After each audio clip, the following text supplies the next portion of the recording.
నమస్తే welcome to KK news నేను శ్రీదేవి ఏపీలో కీలక నియోజకవర్గంలో మంగళగిరి ఒకటి అక్కడ నారా లోకేష్ రెండోసారి పోటీ చేశారు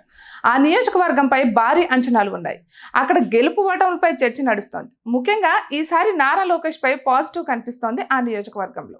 గత ఎన్నికల్లో ఓడిపోయిన లోకేష్ 5 సంవత్సరాలుగా గట్టిగానే పనిచేశారు నిత్యం నియోజకవర్గంలో పర్యటనలు చేస్తూ స్థానికులను కలుసుకునేవారు నియోజకవర్గంలోని ప్రతి గ్రామాన్ని చుట్టేశారు దీంతో అక్కడ లోకేష్ కు అనుకూల పరిస్థితి వచ్చింది అందుకే ఈసారి లోకేష్ గెలుస్తాడని చెప్పే కంటే ఓడిపోతాడు అన్న మాట వినిపించడం లేదు అదే ఆయనకు ప్లస్ పాయింట్ గా మారింది మంగళగిరి నియోజకవర్గం పెద్ద ఎత్తున బెట్టింగులకు కారణమవుతోంది గత ఎన్నికల్లో మంత్రిగా ఉన్న లోకేష్ మంగళగిరి నుంచి పోటీ చేశారు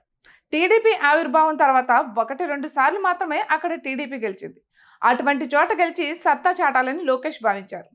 కానీ ఆళ్ల రామకృష్ణారెడ్డి చేతిలో ఓడిపోయారు దీంతో అంతా లోకేష్ మంగళగిరి నియోజకవర్గాన్ని విడిచిపెడతారని అనుమానించారు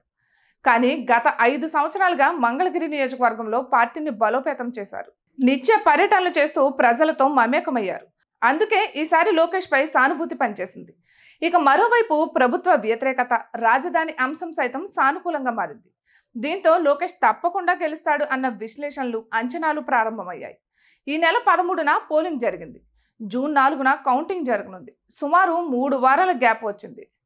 రకరకాల ఊహాగానాలు చర్చలు ప్రారంభమయ్యాయి ఇక అదే సమయంలో భారీ స్థాయిలో బెట్టింగులు జరుగుతున్నాయి మంగళగిరి విషయానికి వచ్చేసరికి లోకేష్ ఓడిపోతాడని కానీ ఎవరు బెట్టింగ్ కట్టేందుకు ముందుకు రావడం లేదు ఇక్కడ లోకేష్ కు సానుకూలత ఉందని ఇప్పటికే సంకేతాలు వచ్చాయి ఎక్కువ మంది ఆయన మెజార్టీపై పెడుతున్నారే తప్ప 10,000 20,000 30,000 ఓట్లంటూ బెట్టింగులు సాగుతుండడం విశేషం రాజకీయ ప్రత్యర్థులు సైతం ఈ బెట్టింగులు చూసి లోకేష్ ఖచ్చితంగా గెలుస్తాడని ఒక నిర్ణయానికి వస్తున్నారు మరి ఏం జరుగుతుందో అన్నది జూన్ 4న తెలియాల్సి ఉంది ఇక ఇటువంటి మరెన్నో వీడియోస్ కోసం కేకే న్యూస్ తెలుగు ఛానల్ని సబ్స్క్రైబ్ చేసుకోండి